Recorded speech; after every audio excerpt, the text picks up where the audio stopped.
வணக்கம் நண்பர்களே, நீங்கள் பார்த்துட்டு இருக்கிறதோட தமிழா. இந்த வீடியோவில் நம்ம ஒரு கிரியேட்டிவான ஃபோட்டோ ஃப்ரேம் எப்படி பண்ணுறதுன்னு தான் பார்க்க போகிறோம். ஃபோட்டோஷாப் யூஸ் பண்ணி ஆல்ரெடி நிறைய டுட்டோரியல்ஸ் போட்டிருக்கோம். ஃபோட்டோஷாப் பிகினர் கிளாஸஸும் போட்டிருக்கோம். அதெல்லாம் செக் பண்ணி பாருங்கள். நீங்கள் நம்ம சேனல் இப்போ தான் முதல் தடவை பார்த்துருக்கீங்கன்னா மறக்காமல் சப்ஸ்கிரைப் பண்ணிட்டு பாருங்கள். சரி, வாங்க வீடியோக்குள்ளே போகலாம்.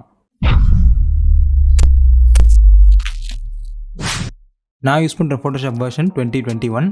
ஸோ இந்த மாதிரி ஃபோட்டோஷாப் ஓப்பன் பண்ணிவிட்டு ஃபைலில் போய்ட்டு நியூ கிளிக் பண்ணிக்கிறேன்.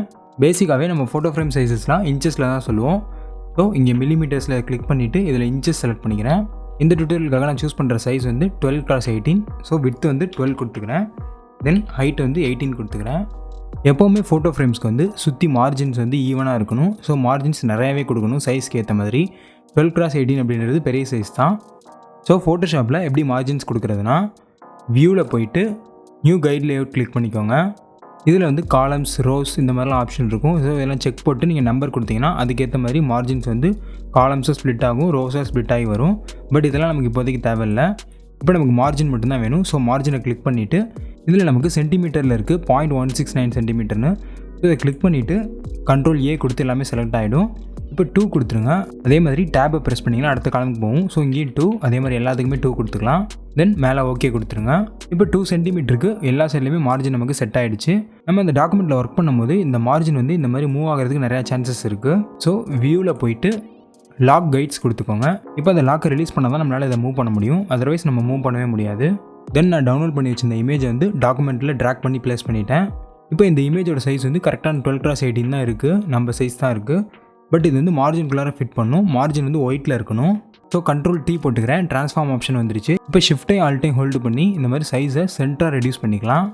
இப்போ டாப்லையும் பாட்டம்லையும் மார்ஜின் ஃபிட் ஆகிடுச்சு. பட் சைடில் ஃபிட் ஆகலை. ஸோ என்ட்ரு கொடுத்துட்டு இந்த இமேஜில் இருக்க பக்கத்தில் வந்து ஒரு மாஸ்க் போட்டுக்கலாம். தென் M கிளிக் பண்ணி ரெக்டாங்கிள் மார்க்கெட் டூல் வச்சுட்டு கரெக்டாக இந்த மாதிரி இந்த மார்ஜினில் மட்டும் செலக்ட் பண்ணிவிட்டு அதே மாதிரி ஷிஃப்ட்டை ஹோல்டு பண்ணி இங்கேயும் செலக்ட் பண்ணிவிட்டு இங்கே ஃபோர்க்ரவுண்ட் கலர் பிளாக்கில் வச்சுக்கோங்க. இப்போ ஆல்ட் பேக் ஸ்பேஸ் கொடுத்து அந்த கலரை ஃபில் பண்ணிக்கோங்க. தென் Ctrl D கொடுத்து டீசெலக்ட் பண்ணிக்கலாம். இப்போ இந்த ரெண்டு சைட்லேயுமே மார்ஜினை விட்டு தள்ளி இருந்ததை நம்ம மாஸ்க் பண்ணிட்டோம். நம்ம போட்ட மார்ஜின்குள்ளே இப்போ இமேஜ் வந்து பக்காவாக ஃபிட் ஆகிருக்கு. அடுத்து வந்து ரெக்டாங்கிள் டூல் எடுத்துக்கலாம்.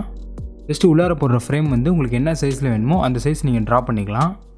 இப்போ ஃபில்லை கிளிக் பண்ணிவிட்டு இதை வந்து நம்ம கேன்சல் பண்ணிக்கலாம். ஃபில் தேவையில்லை, ஸ்ட்ரோக் மட்டும்தான் தேவை. பட் ஸ்ட்ரோக்கோட கலர் வந்து பிளாக் இருக்குது. ஸோ இதில் ஒயிட்டை பிக் பண்ணிக்கலாம்.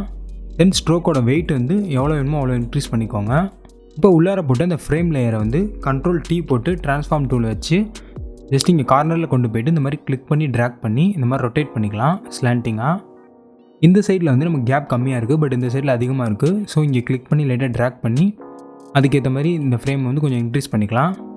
இப்போ கீழே உள்ள இமேஜ் லேயரை செலக்ட் பண்ணிவிட்டு Ctrl J போட்டு டூப்ளிகேட் பண்ணிக்கலாம். இப்போ இந்த டூப்ளிகேட் பண்ண லேயரை வந்து ரைட் கிளிக் பண்ணி ராஸ்டரைஸ் லேயர் கொடுத்துருங்க. தென் பக்கத்தில் இருக்க மாஸ்க் வந்து டெலிட் ஐக்கான் கிட்ட கொண்டு போய்ட்டு இந்த மாதிரி விட்டுருங்க. இங்கே வந்து அப்ளை கேட்கும், அப்ளை கொடுத்துருங்க. இப்போ கண்ட்ரோலை ஹோல்டு பண்ணி மேலே இருக்க அந்த ரெக்டாங்கிள் வந்து கிளிக் பண்ணுங்கள். ஜஸ்ட் இந்த ரெக்டாங்கிள் பாக்ஸ் மட்டும் செலக்ட் ஆகும். தென் நம்ம டூப்ளிகேட் பண்ண இந்த இமேஜ் லேயரை கிளிக் பண்ணிவிட்டு நம்ம கீழே இருக்க அந்த மாஸ்க் ஐக்கானை கிளிக் பண்ணுங்கள். இப்போ கீழே உள்ள லேயரை ஹைட் பண்ணி பார்த்தீங்கன்னா நமக்கு இது மட்டும் ஒரு மாஸ்க்காக இருக்கும். அப்புறம் ஃபைனலாக கீழே உள்ள ஒரிஜினல் லேயரை கிளிக் பண்ணிவிட்டு அட்ஜஸ்ட்மெண்ட் லேயர் கிளிக் பண்ணி இதில் பிளாக் அண்ட் ஒயிட் கிளிக் பண்ணிக்கோங்க. இதில் இந்த எல்லோ ஸ்லைடரை மட்டும் லைட்டாக லைட் சைடில் கொண்டு வாங்க. இன்னும் ஒன்றே தான் மிஸ் ஆகுது. இந்த ஃப்ரேம்குள்ளே இருக்க அந்த ஃப்ரேமுக்கு வந்து ட்ராப் ஷேடாக கொடுக்கணும். ஸோ மேலே இருக்க ரெக்டாங்கிள் லேயரையும் அதுக்கு கீழே டூப்ளிகேட் பண்ண இந்த லேயரையும் கிளிக் பண்ணி Ctrl ஹோல்டு பண்ணி ரெண்டுத்தையும் செலக்ட் பண்ணிவிட்டு Ctrl E கொடுத்துக்கோங்க. ஸோ எல்லாமே ஒரே லேயராக கம்பைன் ஆகிடும். இப்போ எஃபெக்ட்ஸில் போயிட்டு ட்ராப் ஷேடோ கிளிக் பண்ணிக்கோங்க.